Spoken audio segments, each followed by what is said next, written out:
Berkata, saya mendengar Aba Humaid As-Sa'idi radhiyallahu an, semoga Allah senantiasa meridhoinya, yaqulu berkata, karena Rasulullah sallallahu alaihi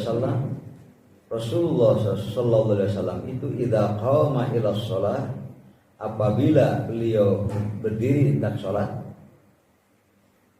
istaqbalal qiblata, beliau benar-benar menghadap ke kiblat. Warafa'a yadayhi, dan beliau mengangkat kedua tangannya, wa qala Allahu akbar, berdiri menghadap kiblat, mengangkat kedua tangan sambil mengucapkan Allahu akbar. Di dalam hadis lainnya diterangkan sebagai berikut, An Abi Hurairah radhiyallahu anhu qala, dari Abu Hurairah semoga Allah senantiasa meridhoinya, ia berkata, qala Rasulullah sallallahu alaihi wasallam, Rasulullah sallallahu alaihi wasallam telah bersabda, idza qumta ila shalah, bila engkau bermaksud hendak salat, fasbiqil wudu, lakukan wudu yang isbag. Isbag itu artinya tidak ada sholat sunat, bukan pekerjaan sunat yang dilewatkan. Asalnya begitu. Isbagul wudu namanya. Jadi itu harus dibahas khusus tentang apa wudu yang minimalis gitu tapi sah, dan apa yang maksimal, puncak daripada keabdolannya ada, namanya isbagul wudu. Pas bikin wudu, makanya sering dalam bahasa yang mudah, sempurnakanlah wudu. Jadi sempurna itu lengkap, wajib, sunat. Wajib, sunat. Rukun, wajib, sunat, isinya begitu. Nah itu kalau sudah semua dikerjakan, isbagul wudu namanya. Tsumma istaqbilil qiblata, kemudian menghadaplah engkau ke kiblat, fakabbir, dan bertakbirlah. Jadi kalau kita gabungkan kedua hadis, dalam istilah hadis disebut hadis yang pertama namanya hadis fi'aliyah. Fi'aliyah artinya pekerjaan amaliyah Nabi. Yang kedua hadis qauliyah, yaitu sabda Nabi. Ternyata apa yang disabdakan oleh beliau untuk umat beliau, gitu kan? Idza qumta ila shalah, apabila engkau berdiri hendak melakukan salat, fasbiqil wudu'a, pastikan dulu benar-benar telah melaksanakan wudu dengan sempurna, kemudian menghadaplah ke kiblat, lalu bertakbir. Itu perintah Nabi kepada kita. Lalu bagaimana praktek Nabi sendiri? Oh ternyata persis seperti itu. Kita perhatikan, balik lagi ke atas, langsung saja. Karena Rasulullah sallallahu alaihi wasallam adalah Rasulullah SAW itu idza qama ila shalah, apabila benar-benar berdiri untuk salat, istaqbalal qiblata, beliau memastikan menghadap ke kiblat. Kenapa perintahnya kalau di bawah sumastaqbilil kiblat, perintah kepada umatnya supaya menghadap kiblat, beliau pun ternyata sama, ya, menghadap ke kiblat. Kemudian di atas ada tambahannya, kalau di bawah fakabbir, maka ucapkanlah Allahu akbar. Kalau di atas ada tambahan warafa'a yadayhi, ternyata beliau mengucapkan Allahu akbar itu sambil mengangkat kedua tangannya. Jadi antara qauliyah dan fi'liyah ini saling melengkapi.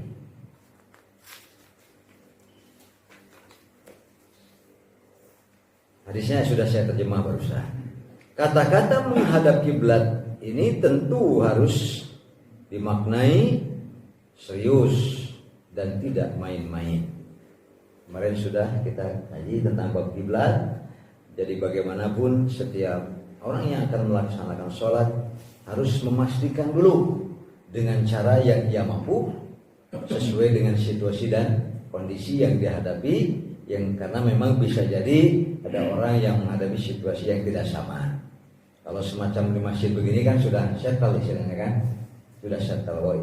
Begitu orang masuk tahu mana arah kiblat, karena rata-rata memang masjid sudah di setting sebagian rupa untuk menghadap ke kiblat. Tapi bisa jadi nanti ada orang yang mengalami dia tidak dapat memastikan secara 100% mana arah kiblat, maka yang dituntut adalah usaha-usaha yang maksimal. Itu lalu setelah itu dicari mana yang saat itu paling diyakini, meskipun bisa jadi itu kurang tepat. Itulah maha kasih sayangnya Allah, dan Allah maha mengerti serta memaklumi kepada setiap situasi kondisi yang berbeda-beda itu. Tetapi yang tidak akan Allah maklumi itu adalah kalau usahanya lemah. Itu mah tidak akan dimaklumi ya. Kalau usaha lemah manuk itu mah kedul alias malas teh, asal-asalan. Makanya disebut di sini tidak main-main atau seenaknya. Oleh karena itu dapat digambarkan bagaimana berdiri serius yang akan dilanjutkan dengan melakukan takbiratul ihram. Tahu kita bagaimana yang disebut dengan berdiri dengan serius, menghadap kiblat dengan serius, yang itu akan dilanjutkan dengan takbiratul ihram. Jadi berdiri ini bukan rukun gitu kan, tetapi disebutnya al-wasilah. Wasilah kan ada qasdun, dalam ibadah itu ada qasdun, ada wasilah. Qasdun artinya tujuan pokok yang ingin tercapai, yaitu benar-benar telah menghadap kiblat saat mengucapkan Allahu Akbar.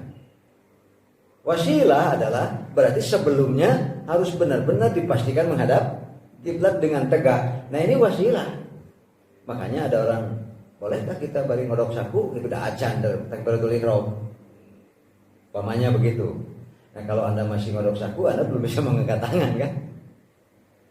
Bisa dipahami ya? Kalau Anda masih ngodok saku, tenang Pak, bahasa Indonesia. Kalau tangan Anda masih di dalam kantong celana Anda kan? Bisa dipahami ya? Akhir bahaya dah. Belum mulai sholat kan? Bebas dong, bisa begitu, bisa begini. Pernah saya diskusi adalah sesuatu tentang satu bab, lalu ada ustaz mengatakan kalau belum takbiratul ihram belum sholat, masih bebas. Tinggal dipraktekin pada sing sirikin teh saudara ya. Kenapa? Begini saja, kemana aja? Karena kan belum takbiratul ihram. Iya, benar. Bukan bagian daripada sholat. Begitu kita berdiri akan menghadap kiblat, memulai sholat, akan memulai sholat, ya iya belum memulai sholat, tetapi namanya wasilah. Nah wasilah untuk bisa mengingat Allah itu kan sudah pasti dulu menghadap kiblat dengan tegak, namanya wasilah, agar tercapai apa yang menjadi pokok, bahwa pada saat kita takbiratul ihram mengucapkan Allahu Akbar sambil mengangkat kedua tangan itu sudah dipastikan menghadap kiblat dengan tegak. Namanya disebut al-wasilah. Kemudian tentu badan harus tegak, setegak ketika takbiratul ihram dilakukan. Dengan tangan dilakukan, maknanya bersiap pada posisi akan diangkat, tuh kan? Betul kan? Kalau dilabuhkan itu berarti benar-benar siap tangan untuk diangkat. Benar-benar persiapannya. Dan pandangan mata mulai fokus ke tempat sujud. Posisi badan ini sama dengan ketika i'tidal, bangkit dari ruku. Posisi ini sama dengan posisi badan dan tangan kita serta arah pandangan mata kita pada saat hendak memulai takbiratul ihram dengan pada saat berdiri i'tidal, bangkit dari ruku. Sami Allahu liman hamidah, Rabbana walakal hamdu, itu seperti itu posisinya. Tegak, menghadap kiblat, arah pandangan ke tempat sujud, tangan dilabuhkan. Ya.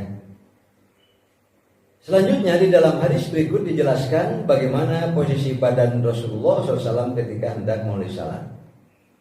An Abi Humaid As-Sa'idi radhiyallahu anhu qala, dari Abu Humaid As-Sa'idi, semoga Allah Subhanahu wa taala senantiasa meridainya, ia berkata, kana Rasulullah sallallahu alaihi wasallam, Rasulullah sallallahu alaihi wasallam idza qama ila shalah, apabila beliau berdiri untuk memulai salat, i'tadala qa'iman.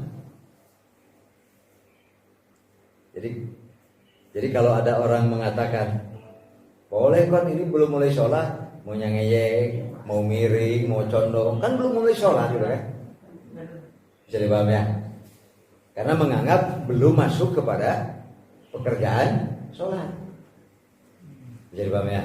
Tapi hadis ini menjelaskan, belum memulai sholat, tetapi ketika hendak mulai sholat harus pada posisi yang sudah siap untuk takbiratul ihram. Bagaimana caranya? Ini Rasulullah mengerjakan i'tadala qa'iman. Sebelum beliau benar-benar berdiri tegak menghadap kiblat, belum memulai takbiratul ihram. Itulah sebabnya yang disebut dengan wasilah. Memang bukan pokok, tapi bila Anda tidak benar-benar menghadap kiblat dan belum benar-benar berdiri tegak, Anda belum bisa memulai takbiratul ihram. Itu namanya wasilah, pengantar gitu ya, yang tidak bisa ditinggalkan. Wa rafa'a yadayhi hatta yuhadiya bihima mankibaihi, sehingga kedua tangannya diangkat waktu mengucapkan takbiratul ihram sejajar dengan bahunya. Ini bahu Pak. Nah, gitu kan? Bahu. Tapi nanti juga ada hadis yang mengatakan udhunai. Sehingga para ulama memberikan kelonggaran. Di antara dua hadis ini, daerahnya ini kan dekat ke bahu atau dekat ke telinga. Tapi lamun itu tak kemana? Offset sama? Offset. Maaf saja kalau saya praktekkan dulu ya. Dan ketinggalan ibadahnya gitu. Jadi dalam ibadah itu ada yang disebut ifrad istilahnya. Ada juga yang disebut tafrid. Ifrad berlebihan. Padahal hadisnya ada, batasnya disebut. Selalu saja ingin menambah, karena rasanya lebih baik, lebih afdol. Begitu disebutnya ifrad. Tapi ada yang seperti ogah-ogahan, kurang dari disebut, namanya tafrid. Kan ada yang begini. Kan yang paling tinggi kan telinga, hadwa udunaihi, yang paling rendah bahu, hadwa mankibaihi. Makanya kalau Bapak Ibu ada yang begini, Allahu Akbar, oh iya, ada hadisnya. Naik sedikit, ada hadisnya, sampai sejajar dengan Allah, ada hadisnya. Tapi kalau Allah, nah, mana celi, ya kan? Ini sudah tidak sejajar lagi. Allah, lebih dari yang disebut batas, namanya ifrad. Tapi kalau kurang dari yang paling rendah kan bahu, paling tinggi telinga, gitu. Ayo dong Pak. Allahu Akbar. Jangan lengan tadi dia deh Pak. Allahu Akbar. Cek malaikat itu mana itu jelema teh ada mau salat teh kira-kira begitu. Ini orang enggak serius banget. Namanya tafrid Pak. Dalam ibadah itu mesti ada tempat yang memang jangan lebih, jangan kurang. Dan sebetulnya ketika diusahakan kembali kepada usaha. Makanya saya katakan ketika orang mengatakan tidak pas, belum tentu salah. Tapi mengapa dia begitu? Nah itu yang harus dijawab. Kalau karena memang ogah-ogahan dan malas, ya itu mah tidak bisa dimaafkan Pak. Namanya tafrid. Tapi kalau orang berlebihan sehingga seolah-olah tidak yakin, sudah yang ada hadisnya paling tinggi telinga, paling rendah bahu. Dah mani, aduh nah merasa lebih baik. Itu juga namanya berlebihan di dalam ibadah. Ya, lebih bukan baik lah dalam ibadah. Yang pas-pas saja. Gitu ya. Ini yang dimaksud dengan Rasulullah mengangkat kedua tangannya sejajar dengan kedua bahunya. Fa idza arada ayyarka'a, bila beliau hendak ruku, rafa'a yadayhi, beliau angkat lagi tangannya. Allahu Akbar lagi, hatta yuhadhiya bihima mankibaihi, sampai sejajar lagi dengan bahunya. Tsumma qala Allahu Akbar wa rafa'a yadayhi i'tadala falam yusib rasahu walam yuqni. Kalau kita ruku walam yusib ya, atau isawab juga bisa, tidak terlalu menundukkan kepala, ya, tidak mengangkat dan tidak menundukkan kepala. Diusahakan kepala lurus dengan punggungnya. Jadi kalau ibarat, maaf saja nih, kadang-kadang kalau sudah praktek dilihat orang bisa beda Pak. Kan ini kalau punggung misalkan lurus, kalau ke bawah kan jadi kan itu namanya yukning Pak, terlalu menunduk. Tapi ini juga ada yang begini Pak. Nah ini kan, ini terlalu tak. Sama lagi Pak, namanya nanti jadi ada ifrod dan tafrid. Ambil yang lurusnya. Bahkan nanti digambarkan apabila sebuah mangkuk disimpan di atas punggung Rasulullah, itu airnya tidak akan tumpah. Itu gambarannya. Berarti pertama tubuhnya masih bagus Pak. Ada gitu mah. Aduh, oi. Nah, itu mah sok we kan Allah juga maklum kan. Ternyata dia bisanya cuma segini, nyantong simpan mangkok gitu mah. Kita pasti baik. Apa yang tidak akan dimaafkan?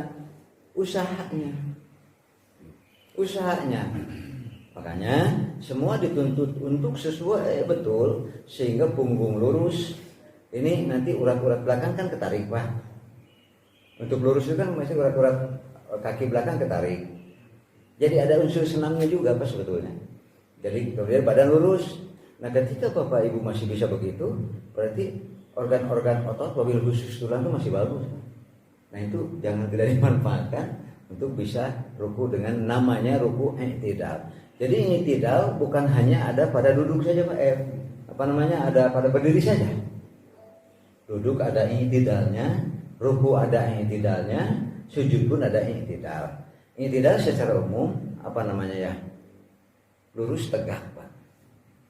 Untuk posisi masing-masing. Jadi seperti apa yang disebut dengan tumakninah? Nah, nanti disimpulkan yang namanya lurus tegak dalam sujud itu tumakninah. Ruku harus tumakninah. Bergerak, berhenti bergerak. Diupayakan kaki lurus, punggung lurus, kepala pun lurus. Tahan berarti sesuai dengan namanya sehat. Bahkan secara umum organ-organ masih bagus itu. Ya, berjing sekarang ada rek-rek oke gitu. Bagi dia bagi ngerek-rek. Ya tidak apa-apa. Tidak apa-apa. Allah itu Maha mengetahui dan maklum kepada setiap kemampuan yang berbeda-beda. Yang harus sama itu apanya? Usaha. Kata hadis begitu usahakan. Itu saja yang paling penting bagi kita, karena letak ibadahnya adalah mengupayakan, mengusahakan. Itu disebutlah sabar tawakal. Jadi sabar tawakal dalam gerakan-gerakan sholat juga ada. Itu. Kemudian walam yakni wa rafa'a yadayhi wa wada'a yadayhi ala rukbatihi. Lalu menyimpan nanti dalam hadis lain dikatakan menggenggam lutut Pak.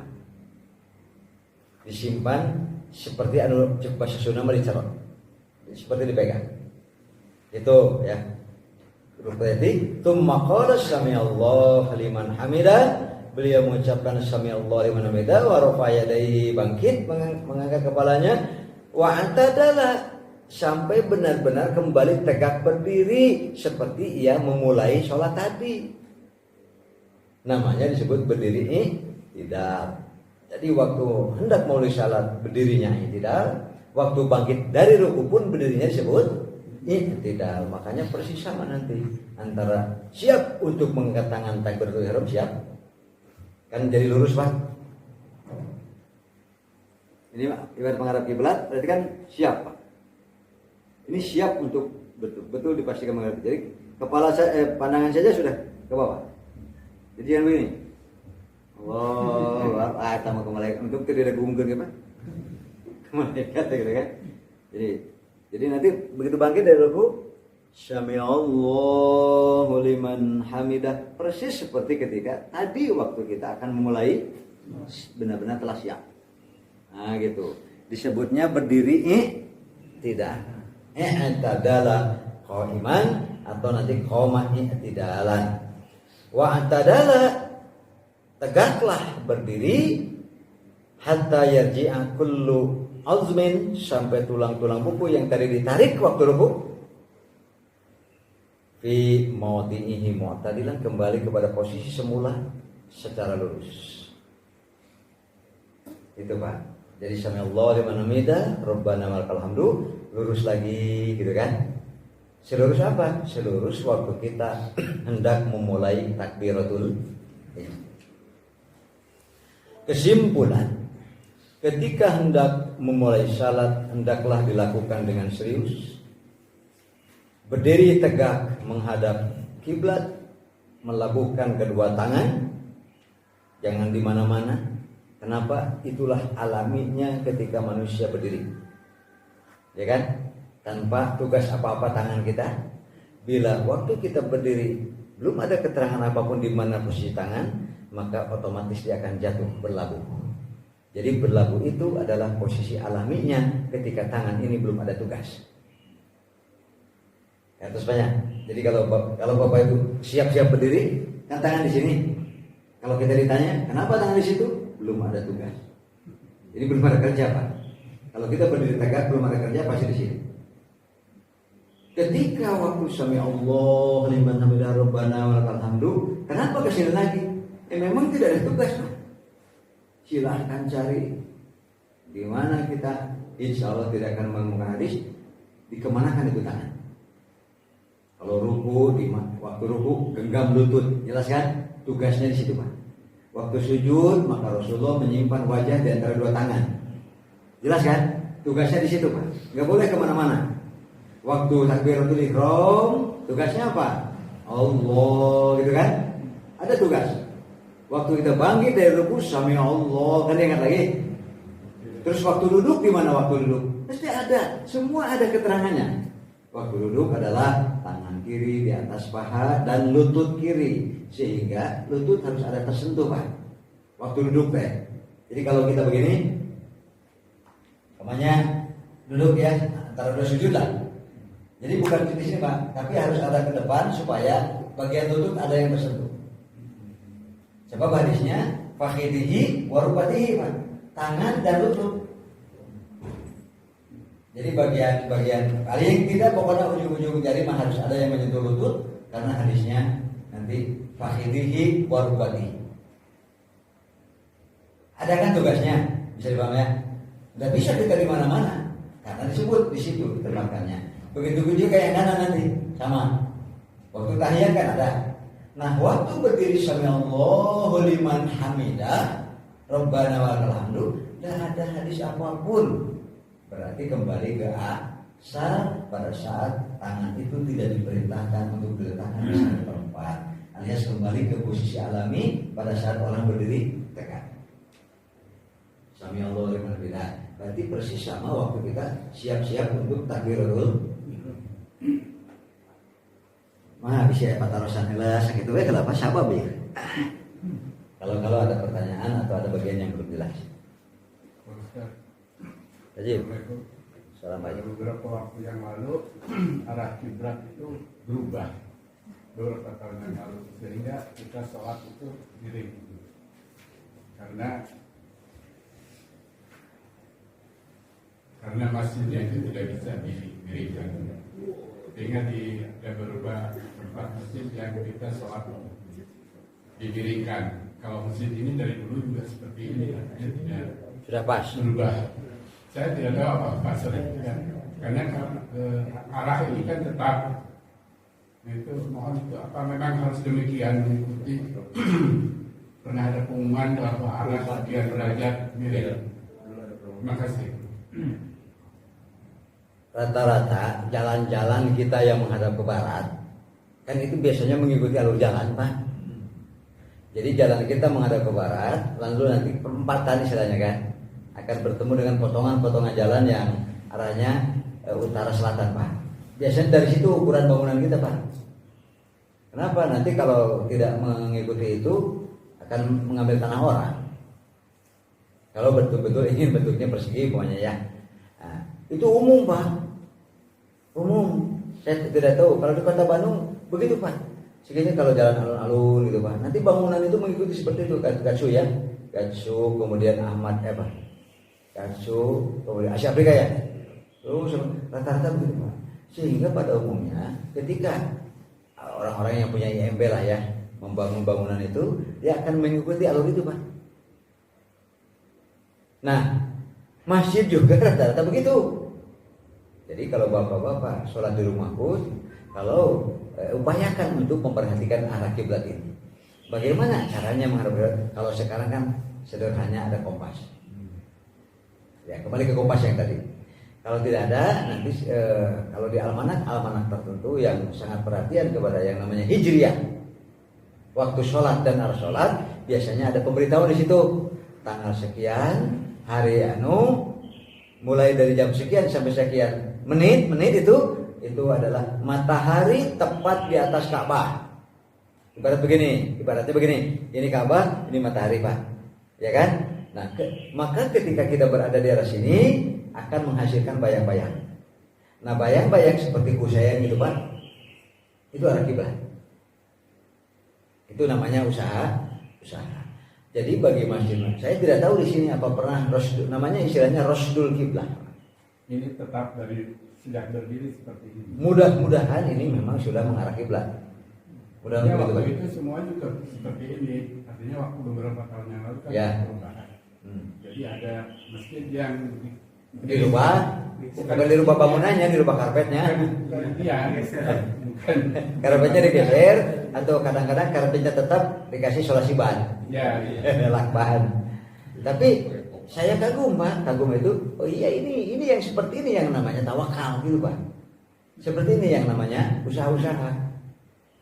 Bisa dipahami ya? Gitu Pak.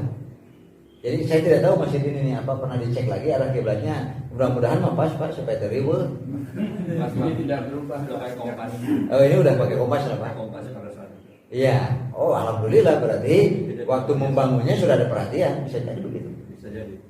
Bisa jadi waktu awal-awal dibangun itu berarti arah kiblat sudah ada perhatian. Sehingga waktu kita membuat gambar ya itu sudah memang mengarah ke kiblat. Memang ini nyangayeng Pak. Sebetulnya ini nyangayeng Pak. Kalau Bapak keluar bisa terasa. Ini bangunan begini Pak. Benar mirip. Mudah-mudahan itu memang sesuai dengan derajatnya ya. Insya Allah. Jadi atau perlu dirubah ke rumah ribu. Jadi insya Allah ini kelihatan ini sudah ada begini Pak bangunan. Enggak benar-benar lurus. Itu Pak ya. Ya. Emang apa aja? Assalamualaikum warahmatullahi wabarakatuh. Nah ini Pak untuk yang sudah di atas 70 ini kan sholat sunnah ya Pak ya. Sudah berdiri tegak terus tiba-tiba begitu saya Allah Akbar kayak pipis mah Pak. Pemini bola itu teh aku berapa? Terus kalau Akbar Bapak yang pipis nyetong di masjid Pak. Maksudnya di bumi. Di bumi. Saya nanya. Mau ke zamannya Pak. Serius Pak. Tanah itu wajib. Wajib. Maksudnya Ya pokoknya sama kewe Bapak ulah ketika ngompol bari sholat bari ngompol. Itu kan intinya. Sehingga kalau memang mau bisa ketahan ya sudah. Dengan sendirinya gugurkan Pak. Dan wajib digugurkan. Dan kalau sudah tidak benar-benar kita terganggu itu oleh Nabi wajib digugurkan. Bahkan Nabi mengatakan belum keluar tapi Anda sudah tidak benar. Tesah sholatnya. Disebut ahbasan. Ketika dari depan atau dari belakang memaksa sampai kita menahan sholat bisa benar. Jadi orang teleponnya kertahiyat Pak lebar. Tahiyat. Ya ada kan yang sampai cerita lebar teh apa lebar. Nah cik orang atas sesuai Teguh Nabi diperintahkan jangan sampai kita sholat dalam keadaan yang tidak ada perhatian apa-apa. Itu sudah tidak benar. Sehingga yang begitu kita kudu salam heula pada cacan beres. Langsung saja lari ke jamban, selesaikan wudu lagi, mulai lagi dari awal. Apa ya? Jadi sekali lagi kalau sekiranya sudah memang ini, wah ini nggak akan bisa ditahan kan? Kalaupun ditahan, sholatnya pasti kacau.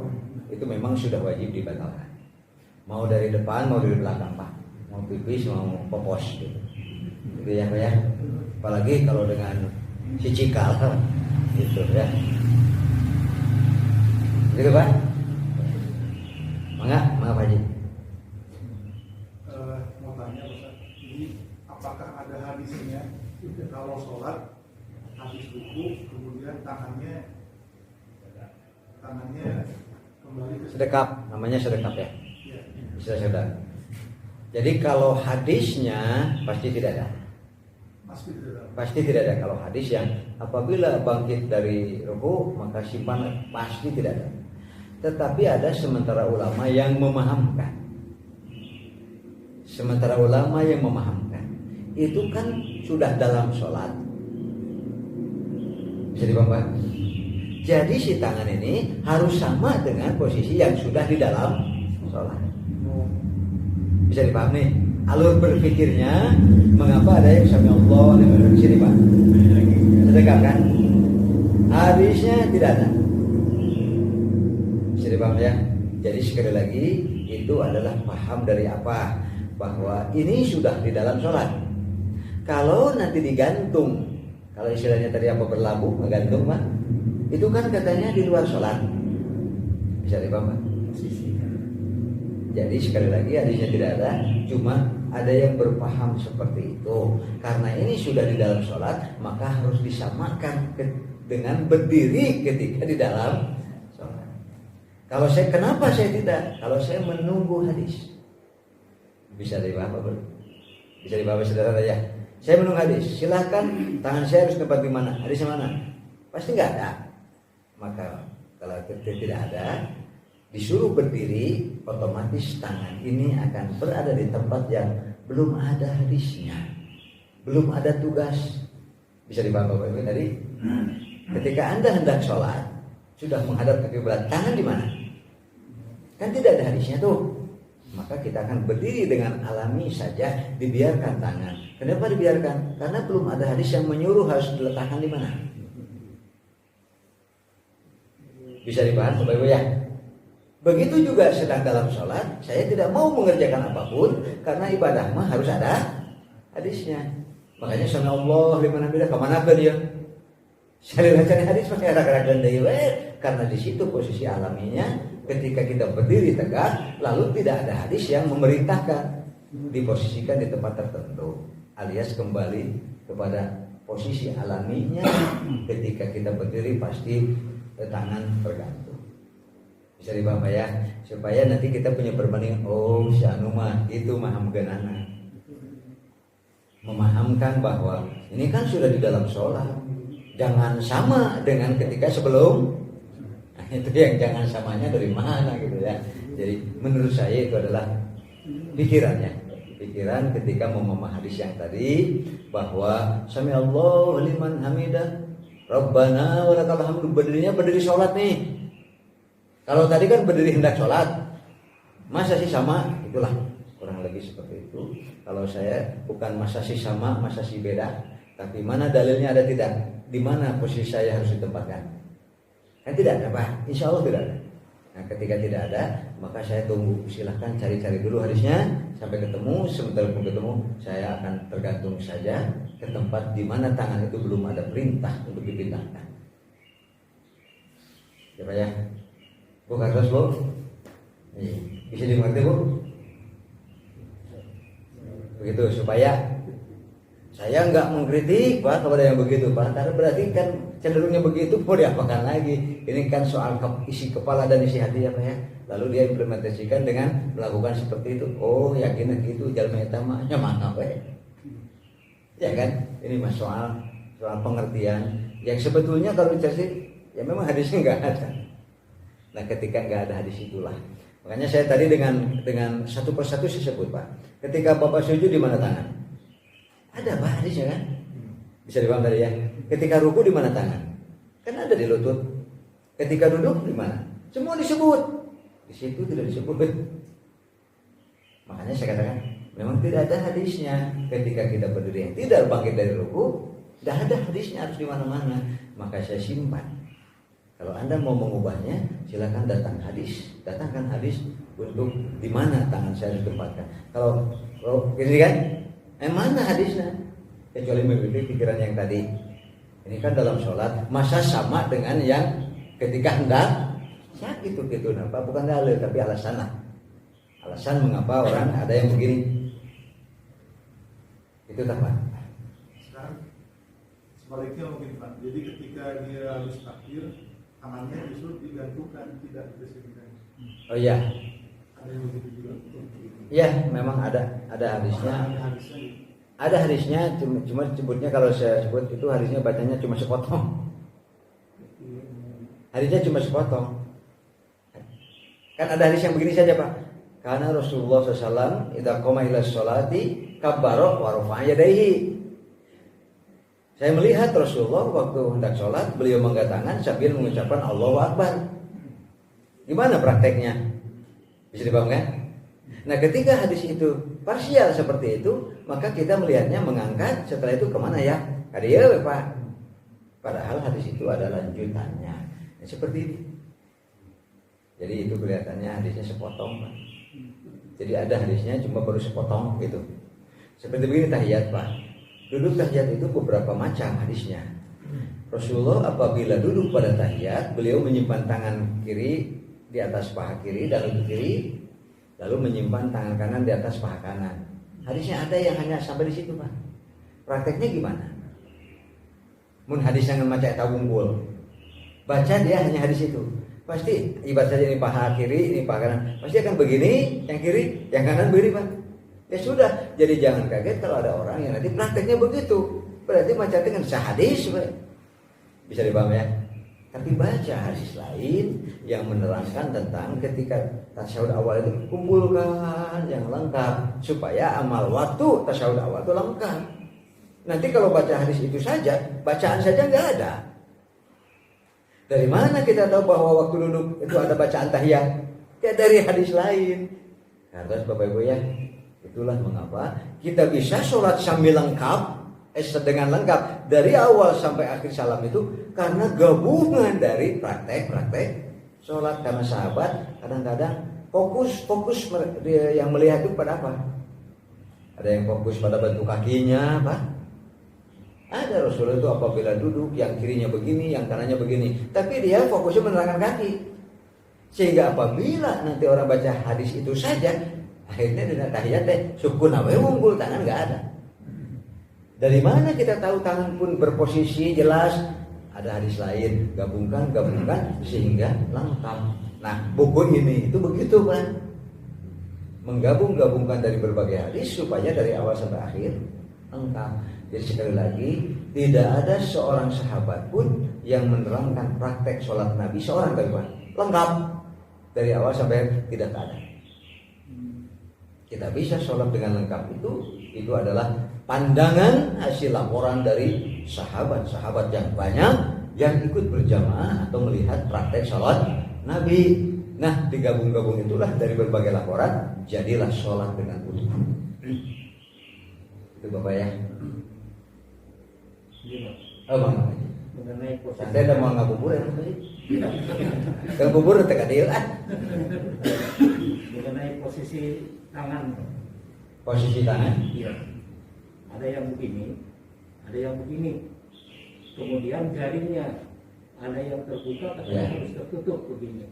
Juga waktu duduk itu ya, seperti tadi Ustaz bilang, dilebihkan sedikit di lutut. Ya. Ada yang begini katanya, ada yang harus begini, rapat gitu. Oh, rapat. Iya.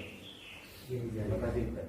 Ya, jadi yang pertama waktu mengangkat tangan baik takbiratul ihram atau sami Allahu liman hamidah, ya kan gitu kan? Nah, apakah itu ada yang begini Pak? Iya, Arab Nubila kering. Padahal kan disebutnya dalam hadis rofa jadi madan itu lurus menghadap Pak. Menghadap ke kiblat telapak tangannya itu. Jadi bukan begini Pak. Tapi begini. Menghadap gitu ya. Nah, jadi begini. Diusahakan menghadap ke kiblat, namanya madan. Rapat atau renggang? Tidak ada. Tidak ada yang merapatkan, tidak ada yang merenggangkan. Berarti silakan alaminya Bapak seperti apa. Tidak sengaja direnggangkan karena tidak disuruh. Juga kalau rapat kan pekerjaan Pak, kan tidak disuruh rapat. Berarti tidak rapat, tidak renggang. Alaminya Bapak. Allah. Kalau ditamahan. Kalau ditamahan berarti namahan pekerjaan. Gak ada perintahnya. Nah, sekarang Allah rapatkan juga pekerjaan lain. Bisa dipaham ya? Berarti silahkan alaminya Allah. Ini asli Pak, aslinya saya begini Pak. Saya tidak menambah pekerjaan, tidak menambah pekerjaan. Jadi silahkan aslinya saja. Jadi cek pas dina salat mah mun teu dititahna naon sahayana tah gitu. Itu memang seadanya alami kita. Tapi mah di orok kok geus rapet geus we moal dicare. Memang alaminya dia kan. Emang di orok geus rapet. Bisa dipaham Pak ya? Ya, pasti. Sama juga waktu di tangan begitu Pak. Jadi rapat nggak ada perintahnya. Berarti silakan Bapak simpan tangan Bapak di atas paha dan lutut itu, alami saja jaraknya kan. Masing-masing punya alam. Kenapa? Karena tidak disuruh ditambah pekerjaan dengan merenggangkan, tidak juga ditambah dengan kesuruhan pekerjaan lain yaitu merapatkan. Tidak ada. Walhasil silakan alaminya masing-masing. Jadi dalam Bapak perlu dirapatkan. Kata teh, saya pandangan hadisnya Pak. Makanya insya Allah gitu. Ya. Nggak ada malhelan mau palsu. Ya, ibu-ibu ada naros saja. Ya. Iya, sakit berapanya? Ya, itu dulu barangkali yang pelajaran kita hari ini. Semoga Bapak Ibu senantiasa sehat walafiat dalam perlindungan dan bimbingan Allah Subhanahu wa taala. Qul qouli hadza wa astaghfirullahi wa lakum. Wassalamualaikum warahmatullahi wabarakatuh.